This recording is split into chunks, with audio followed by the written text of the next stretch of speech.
students আমাৰ যেহেতু half yearly exam আহি আছে কাৰোবাৰ হয়তো কাইলৈৰ পৰা আছে কাৰোবাৰ হয়তো পৰহিৰ পৰা আছে বা দুদিনমান পিছৰ পৰা আছে যি কি নহওক এতিয়া হাফ ইয়াৰলি এক্সামৰ ক্ষেত্ৰত আমি আগতো হাফ ইয়াৰলি এক্সাম দিছোঁ 9, 8 এইবিলাকত দি আহিছোঁ সেইখিনি আমাৰ এক্সট্ৰাকৈ আমাৰ একো জনাৰ প্ৰয়োজন নাই যদিও কিন্তু এইবাৰ হাফ ইয়াৰলি এক্সাম যিসকলে ক্লাছ 10 পঢ়ি আছে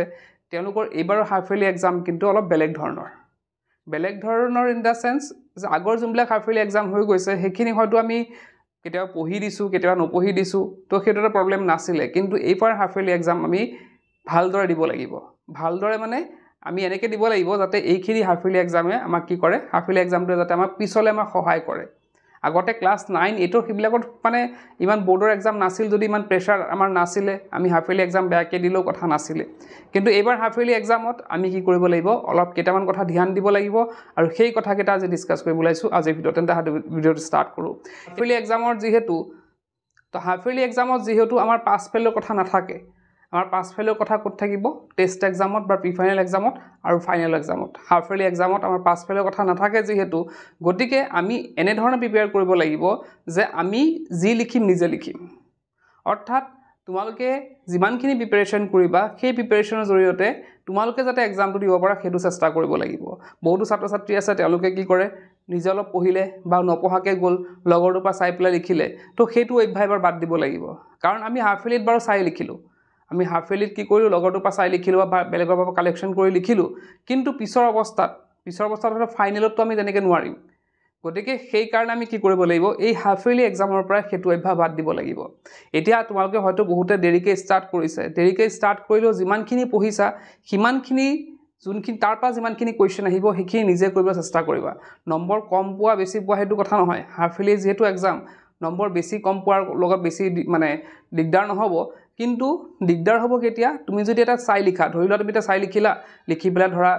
100ৰ ভিতৰত তোমালোকে 70-80 পাই গ'লা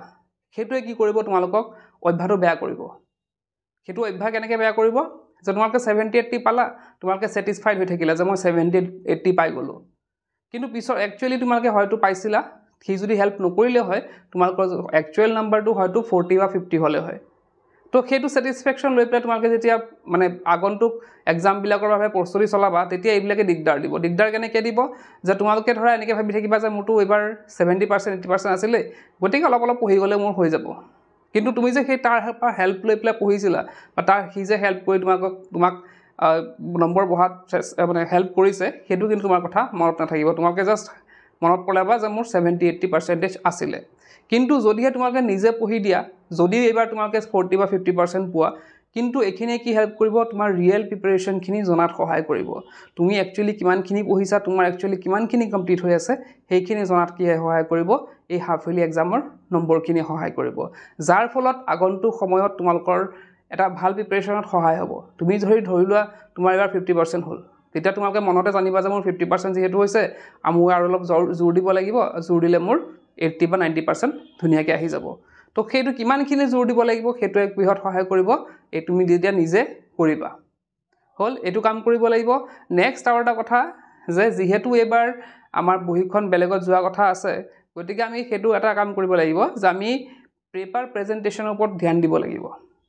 পেপাৰ প্ৰেজেণ্টেশ্যনৰ ওপৰত কেনেকৈ ধ্যান দিম যে আমি অলৰেডি মই ভিডিঅ' বনাই ৰাখিছোঁ পেপাৰ প্ৰেজেণ্টেশ্যনৰ ওপৰত মই লাগিলে ভিডিঅ'ত লিংকটো দি দিম মানে ডেছক্ৰিপশ্যনত লিংকটো দি দিম তাত গ'লে চাব পাৰিবা তো পেপাৰ প্ৰেজেণ্টেশ্যন মানে হৈছে মই থুলমূলকৈ কৈছোঁ যে আমি কিদৰে লিখিলোঁ আমাৰ হেণ্ড ৰাইটিং কেনেকৈ হ'ল আমি কিদৰে লিখিলোঁ তো বিভিন্ন ধৰণৰ কথা থাকে ভিডিঅ'টো চালে তোমালোকে গম পাবা তো পেপাৰ প্ৰেজেণ্টেশ্যন তোমালোকে যেতিয়া এতিয়াৰ পৰা ষ্টাৰ্ট কৰি দিবা হাফ ইয়াৰলি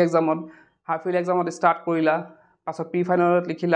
ফাইনেলত লিখিলা তো তেনেদৰে লিখিলে কি হ'ব তোমালোকৰ প্ৰেজেণ্টেশ্যনখিনি দিনে দিনে ইম্প্ৰুভ হ'ব আৰু এক্সামত প্ৰেজেণ্টেশ্যনৰ কাৰণে কেতিয়াও নম্বৰ কাটা নাযায়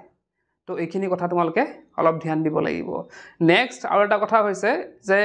তোমালোকে চোৱা কুৱেশ্যনবিলাক কি হ'ব আজিকালি দেখিছা কনচেপচুৱেল যিহেতু গতিকে অলপ বেলেগকৈ দিয়ে কুৱেশ্যনবিলাক অলপ বেলেগকৈ দিয়ে আমি হয়তো সেই চেপ্টাৰটো অলৰেডি পঢ়িছোঁৱে কিন্তু কুৱেশ্যনবিলাক বেলেগ ধৰণে দিয়াৰ কাৰণে আমাৰ অলপ হয়তো খেলিমেলি লাগিছে আমি কুৱেশ্যনটো পঢ়াৰ পিছত আমাৰ অলপ মনত পৰিছে কিন্তু ক'ৰ পৰা লিখিম আমি বুজি পোৱা নাই হ'ল